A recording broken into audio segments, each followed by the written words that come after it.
Hello student, आज एक बार फिर मैं Arvind Pandey Adarsh Navodaya education group YouTube channel पर मैथमेटिक्स क्लास में मैथमेटिक्स विषय में आपके सामने फिर वही रैखिक प्रोग्रामर के विषय में चर्चा करने हैं। पिछले वीडियो में क्या बताया हमने कि यदि सॉल्यूशन रीजन मतलब हल क्षेत्र, सुसंगत क्षेत्र अनबाउंडेड हो, घिरा हुआ नहीं हो, अपरिबद्ध हो, तो उस कंडीशन में उसका हल क्षेत्र कैसे ज्ञात करते हैं और उसका अधिकतम या न्यूनतम मान कैसे ज्ञात करते हैं, इसके बारे में चर्चा की। क्या अधिकतम या न्यूनतम, इसको अधिकतमीकरण या न्यूनतमीकरण कहते हैं। आज हम क्या सीखेंगे? आज हम सीखेंगे ठीक उसी एग्जाम्पल के द्वारा, वैसे ही एग्जाम्पल के द्वारा कि यदि हल क्षेत्र तो है, क्षेत्र अपरिबद्ध है, लेकिन किन शर्त में, किन कंडीशन में उसका अधिकतमीकरण या न्यूनतमीकरण नहीं होगा। सेम कंडीशन है, हमने कल बताया था कि कब होगा, आज एक एग्जाम्पल के द्वारा बताएंगे कब नहीं होगा, जिससे कि आपको दोनों जानकारी हो जाए और क्वेश्चन में जैसा कंडीशन हो वैसा क्वेश्चन आप सॉल्व कर सकें। ये क्लास 12th बोर्ड में 3 नंबर का क्वेश्चन आता है, इसलिए इसको बताना जरूरी है कि दोनों कंडीशन आपको आना चाहिए। अगर हल क्षेत्र बाउंडेड है, घिरा हुआ है, तब तो कोई दिक्कत नहीं है, एकदम सिंपल मेथड है जिसको हमने पिछले वीडियो में बताया है, ठीक है। लेकिन अगर अनबाउंडेड है तो थोड़ी सी एक्स्ट्रा चीज़ें जाननी होती हैं, उसी के बारे में चर्चा करेंगे। एक बता दिया कि हल क्षेत्र होता है, उसका अधिकतमीकरण न्यूनतमीकरण कैसे होता है, आज बताएंगे। ना तो अधिकतमीकरण होगा और ना तो न्यूनतमीकरण होगा, या दोनों में से जो पूछा होगा वो नहीं होगा, किन शर्तों पर। तो चलिए एक एग्जाम्पल के द्वारा सीखते हैं, क्योंकि ये मेथड है, आलेख है, तो उसके द्वारा हम लोग इसको आगे सीखते हैं। यहाँ पर हमने क्या किया, एक एग्जाम्पल ले लिया, सेम चीज़ें हैं। इस वीडियो को पहले अगर पिछला वीडियो देख लेंगे तो ये ज़्यादा आसान हो जाएगा, और अगर नहीं भी देखे हैं तो कोई दिक्कत नहीं है, आपको सबको समझ में आ जाएगा। पॉइंट टू पॉइंट को ध्यान रखें। देखिए हमने क्या किया, उद्देश्य फलन ले लिया। क्या ले लिया? उद्देश्य फलन।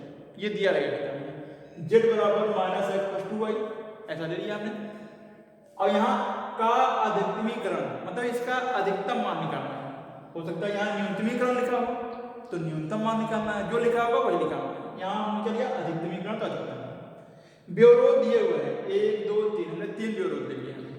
x का मान 0 से बड़ा, 3 से बड़ा है, x + y > 5, x + 2y > 6 और x y > 0। ये तो फिक्स रहेगा, x y 0 से बड़ा होगा, ये तो फिक्स ही रहेगा, क्योंकि हमने पहले बताया वीडियो में और आज बता रहा हूँ कि जो भी आलेख बनेगा वो प्रथम चतुर्थांश में ही बनेगा। ये आपको ध्यान रखना, ठीक।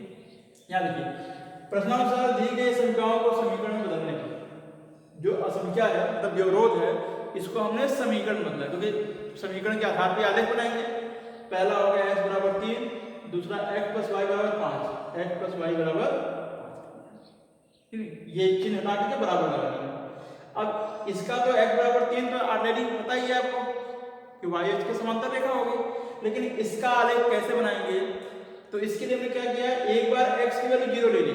देखिए रफ वाला क्या लिए हमने, x बराबर 0।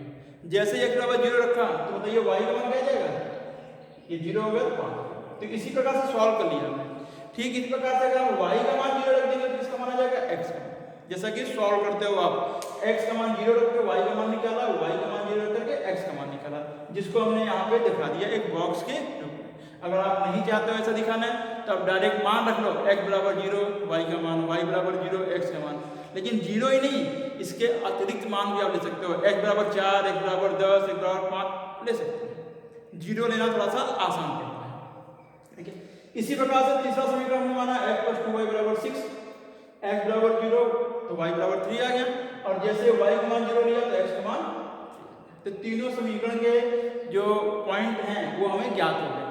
हम इन तीनों से आलेख बनाएंगे। क्या बनाएंगे? आलेख, रेखा खींचेंगे, जैसा कि 10th में बताया गया है आपको कैसे रेखा खींचा जाता है, और हमने भी पिछले वीडियो में बताया है कि कैसे रेखा खींचते हैं, ठीक है। चलिए x बराबर 3, ग्राफ दिया होगा आपको, ग्राफ में लाइनिंग बनी होगी, स्केल होगा आपके पास, आपको सीधी लाइन खींचना है, ठीक है। यहाँ तो हमारे पास स्केल है नहीं, हम तो एक अनुमानित लाइन खींचेंगे, लेकिन आपको स्ट्रेट लाइन खींचनी है, ठीक। चलिए यहाँ पे ये मान दिया होगा, ये दिया हुआ, यहाँ से वैल्यू प्राप्त है, ये x अक्ष हो गया, ये y अक्ष हो गया। हमने देखिए x अक्ष और y अक्ष को इस प्रकार से व्यवस्थित किया कि प्रथम चतुर्थांश में सारा भाग आ जाए, द्वितीय तृतीय चतुर्थ में इससे हमें कोई मतलब नहीं, क्योंकि हमें पता है कि जो मान आएगा वो किसमें आएगा, प्रथम चतुर्थांश में। आलेख किसमें बनेगा, प्रथम चतुर्थांश में। तो देखिए इस आलेख के द्वारा पहला हमारा क्या है, x बराबर 3, x बराबर 3 है। तो यहाँ पे देखिए 1 2 3 4 5 6 ऐसा हमने खींच दिया, 1 2 3 4 5 6 ऐसे एक एक भाग को हमने 1 2 3 4 मान लिया। क्या मान लिया, 1 2 3 4, क्योंकि यहाँ पे 1 2 3 है। अगर ये क्या होता है, मान लीजिए यहाँ पे होता 100 200 300 400 10 20 50 100, तो हम क्या मानते हैं, एक खाना बराबर 10 इकाई, एक खाना बराबर 100 इकाई। लेकिन यहाँ तो 1 2 3 4 छोटी संख्या है, तो हम क्या लिखेंगे, एक खाना बराबर 1 इकाई या एक भाग बराबर 1 इकाई। तो पैमाना हो जाएगा हमारा एक भाग बराबर 1 इकाई। ऐसा पैमाना हम ग्राफ में ऊपर लिख देते हैं, ठीक है। तो देखिए जैसे ही हम देखें तो पहला वाला क्या है, x बराबर 3, y इसके समांतर, ये x 3 पर एक सीधी रेखा खींचेंगे। हमने यहाँ पे खींची हुई है, थोड़ा सा बढ़ा देता हूँ मैं इसको, यहाँ पर सीधी रेखा ये हो गया x greater than equal to. जैसे जैसे हम लाइन खींचेंगे वैसे वैसे हम क्या करेंगे, असमिका को लिख देंगे। दूसरा क्या है हमारा, यहाँ से x बराबर 0 तो y बराबर 5, यहाँ देखिए y बराबर 5, ये आ गया। और दूसरी भी 5 और 0, तो ठीक इसी प्रकार देखिए 5 या एक बिंदु यहाँ आ गए, एक बिंदु यहाँ।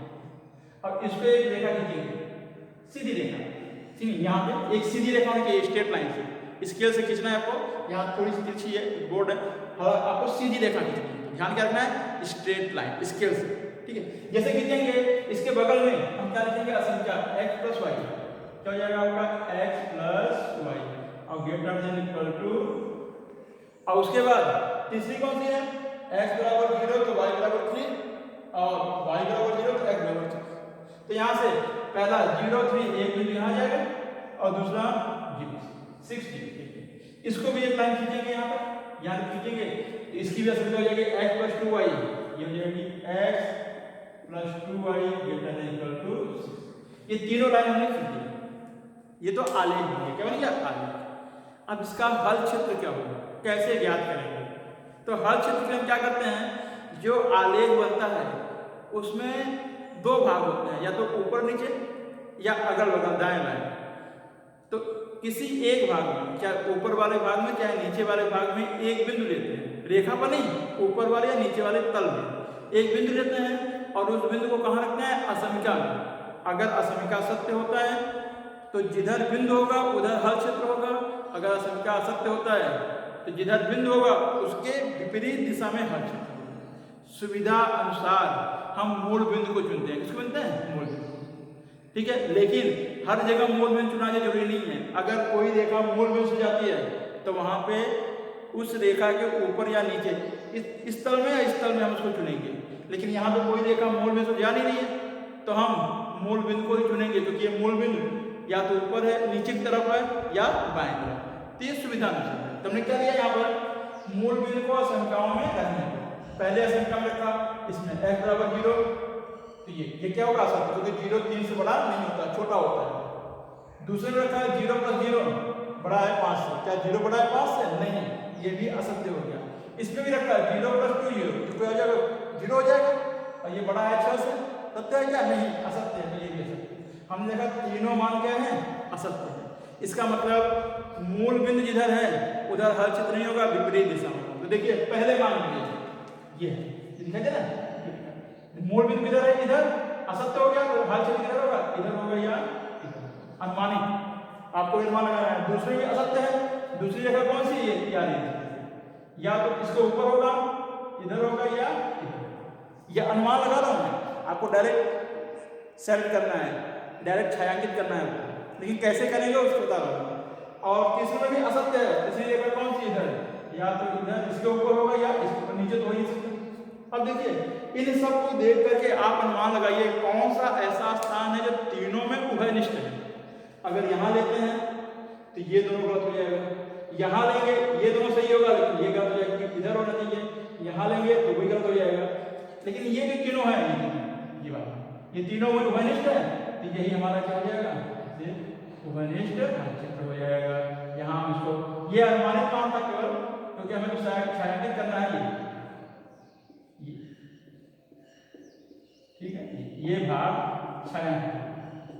इसका मतलब इसके ऊपर सारे भाग, यहाँ से इसको एरो लगाया के इसको इरेज कर देंगे ऐसे।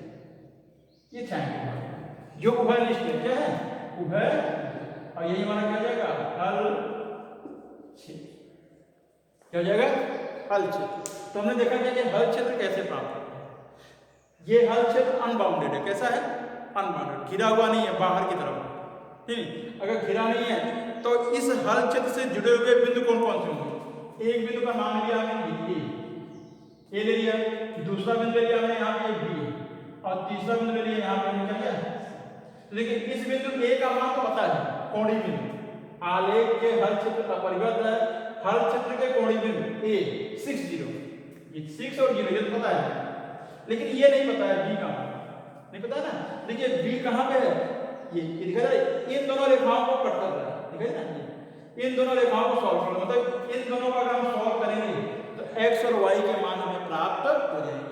और जैसे में x और y के मान प्राप्त होंगे तो निश्चित तौर पे जो x का मान होगा 4 होगा और y का मान 1 होगा। देखिए यहाँ से भी अनुमान लगाएं तो ये एग्जैक्ट नहीं है, ये तो एग्जैक्ट नहीं है, तो इसलिए अगर ये 4 लगाएं यहाँ से, ठीक इसके आगे 4 यहाँ नहीं आएगा, तो इसको आपको हल कर लेना है। इसलिए हमने कहा ना स्ट्रेट लाइन, अगर स्ट्रेट लाइन खींचेंगे तो ग्राफ से क्लियर हो जाएगा कि कहाँ होगा 4, और देखिए यहाँ पे 1 के सामने आएगा, कहाँ आएगा 1 के सामने, तो बिंदु क्या आ जाएगा 4 है, ये बी जो हो जाएगा वो कितना जाएगा 4 और ठीक नहीं। जब इन दोनों को आप सॉल्व करेंगे तो रिजल्ट प्राप्त हो जाएगा।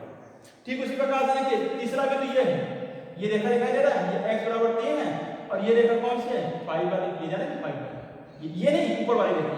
तो यहाँ से इसको और इसको अगर सॉल्व करेंगे तो निश्चित तौर पे x और y वैल्यू आ जाएगी। तो x की वैल्यू फिक्स है 3, y की वैल्यू आ जाएगी कि जो क्या होगा 3 और 2 होगा। ये c बिंदु कौन हो जाएगी 3, और इसको हमने यहाँ पे जो कि हमने यहाँ पे लिखा है।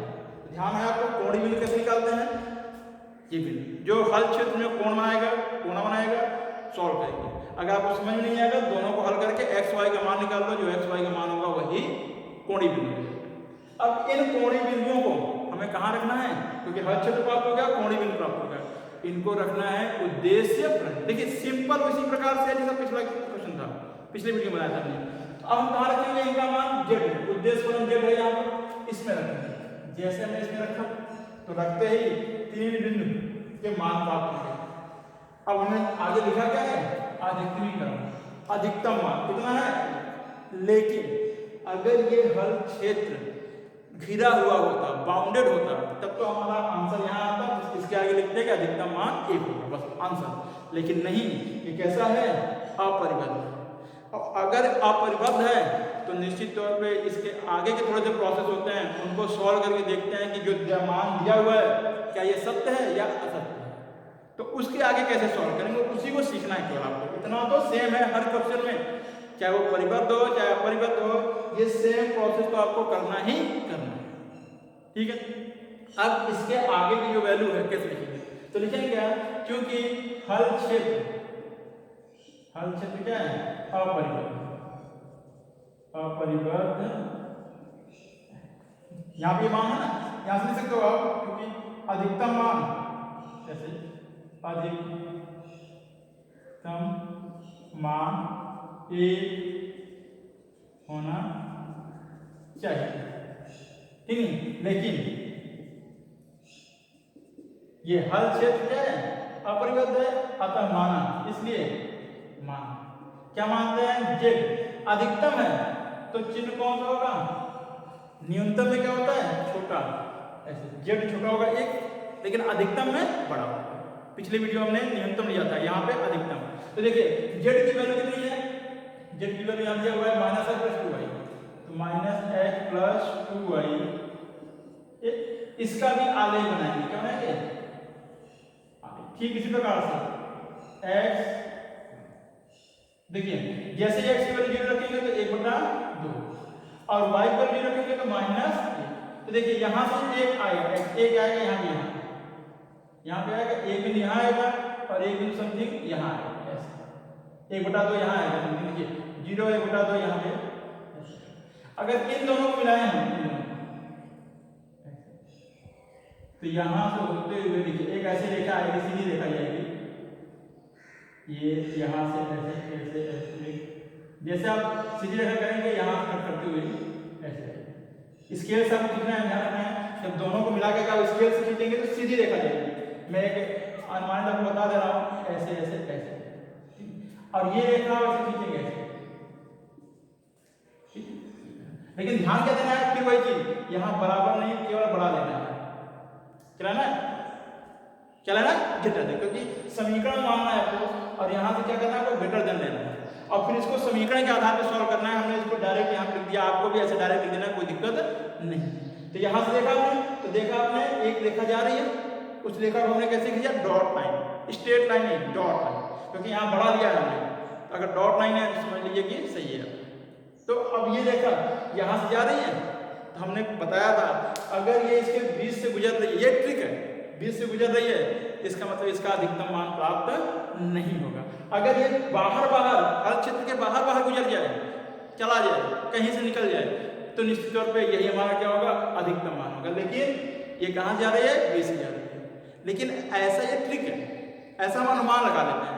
होता क्या है, इसका अगर हर क्षेत्र निकालें, क्या निकालें, हर क्षेत्र, मूल बिंदु को रखें यहाँ पर, तो क्या हो जाएगा, असत्य हो जाएगा, जीरो बड़ा नहीं होता एक से ना, असत्य होगा। तो मूल बिंदु किधर होगा, ऊपर की तरफ होगा, तो ऊपर तरफ ये हर क्षेत्र आएगा, ये रेखा के ऊपर यहाँ भी हर क्षेत्र आएगा, तो दोनों हर क्षेत्र में उभयनिष्ठ बिंदु हो जाएंगे, क्या हो जाएंगे, उभयनिष्ठ, जिसके वजह से ये अधिकतम मान नहीं होगा। ठीक है, तो क्या लिखना है आपको, लिखोगे क्योंकि इससे प्राप्त हल खुले अर्ध तल के हल क्षेत्र तथा दिए गए हल क्षेत्र, इससे प्राप्त खुले अर्ध तल के हल क्षेत्र तथा दिए गए हल क्षेत्र में कई बिंदु उभयनिष्ठ हैं। कई बिंदु उभयनिष्ठ हैं, बहुत से बिंदु इसके बीच उभयनिष्ठ आ जाएंगे, इसलिए जेड का अधिकतम मान एक संभव नहीं। ठीक है, तो जो एक मान है अधिकतम, ये संभव नहीं होगा, अर्थात इसका अधिकतम मान क्या होगा, इसके बारे में जानकारी प्राप्त नहीं हो सकती, एक ये संभव नहीं होगा। इस प्रकार से आप दिखा सकते हो कि अगर कोई भी अपरिबद्ध है तो उसका हल क्षेत्र कब नहीं, उसका अधिकतम या न्यूनतम मान कब नहीं होगा। तो ये जो विशेष पॉइंट है, इसी को आपको ध्यान रखना है, इसी के आधार पर, हर क्षेत्र के आधार पर आपको अधिकतम और न्यूनतम मान होगा कि नहीं होगा निर्धारित करना है। तो पिछले वीडियो में था, इस वीडियो में नहीं है, इस चीज को आपको ध्यान रखना है। इससे आपका कोई भी क्वेश्चन होगा तो बड़े आसानी से क्वेश्चन को सॉल्व कर सकते हैं। इसी प्रकार कई क्वेश्चन लेना है आपको और अलग अलग ढंग से उस क्वेश्चन को सॉल्व करना है। इसको आपको देख करके कहीं कोई मिस्टेक ना हो, इस विशेष पॉइंट को रखना है और अधिक से अधिक क्वेश्चन को सॉल्व करना है। जितना क्वेश्चन आप सॉल्व करेंगे उतनी ही प्रैक्टिस होगी, क्योंकि इसमें कोई फार्मूला नहीं, कोई चीज नहीं, केवल मेथड है, सॉल्व करने का तरीका है। ये कैसे सॉल्व करने का कोई तरीका नहीं है, खाली आलेख बनाना है, लिखना है और आलेख बनाना है। अगर ये सही ढंग से लिखा आपने, आलेख बनाया तो आंसर सही होगा, आलेख से सारा मान प्राप्त हो जाता है। ठीक है, तो इस प्रकार से आप प्रैक्टिस करते रहिए। ठीक है, नेक्स्ट टाइम में हम लोग नेक्स्ट टॉपिक के साथ इसी रेखीय प्रोग्राम में कुछ विशेष कंडीशन के साथ फिर मिलेंगे। जय हिंद।